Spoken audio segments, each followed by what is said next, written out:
Баршаңызға сәлем достар, сіздермен бірге ерекше тағамдар әлемі.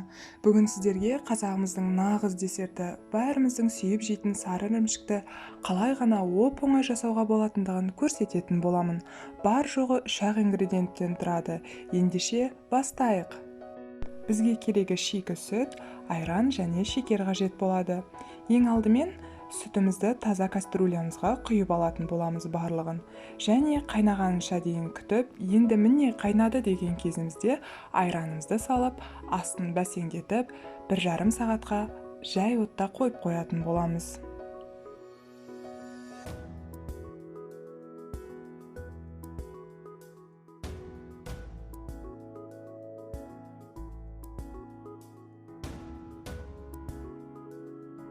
Мінекей сүтіміз қайнап бастаған кезде айранымызды құятын боламыз. Барлығын қалдырмай құйып жіберіңіз. Сол кезде лезде сүтіңіз іріп кететін болады. Жақсылап араластырып, отыңызды бәсеңдетіп, 1,5 сағатқа жай отта қайнатыңыз.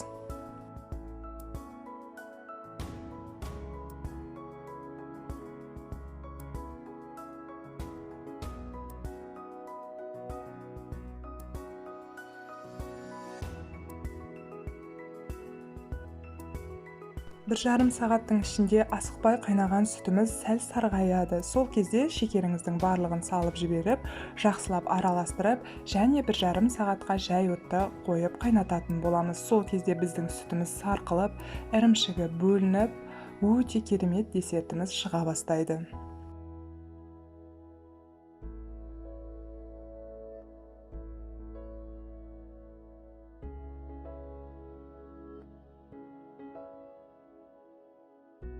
Мінекей достар, көріп тұрғандарыңыздай 3 сағаттың ішінде ірімшігі көбейіп, сары суы бөліне бастайды. Осы сары суы азайғанға дейін оттың сәл қатты қылып, бір қайнатып, содан кейін сүзіп алатын боламыз. Осылайша душлаққа барлығын салып, және үстін престеп қоятын боламыз. Яғни артық сары суы бөлініп, тек қана ішінде ірімшігі қалуы қажет.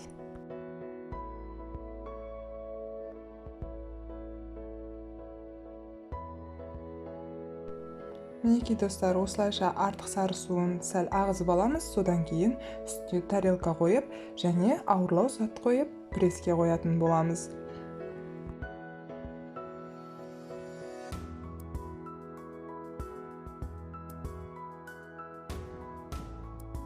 Достар, сіздерге бір ескерте кететін жайт, преске қойған кезде ұзақ уақытқа қоймаңыздар. Себебі сары ірімшігіміз қатты құрғақ болып қалса, ол кезде сәл дәмсіздеу болады. Маған сәл ылғалды болғаны ұнайды. Осылайша 1 сағат престе ұстадым. Сол кезде маған керекті ылғалдылықтағы десертім дайын болды. Қазір кесіп сіздерге көрсететін боламын.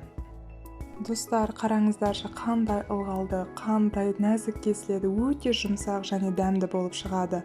Жасалуы оп-оңай, бар жоғы 3-ақ ингредиенттен осылайша қазағымыздан ең дәмді десертін жасап, үй ішіңізді қуантуға кеңес беремін. Бірден жеген кезде аузыңызда еріп кетеді, сондай дәмді. Видеомды соңына дейін көргеніңізге алғысымды айтамын.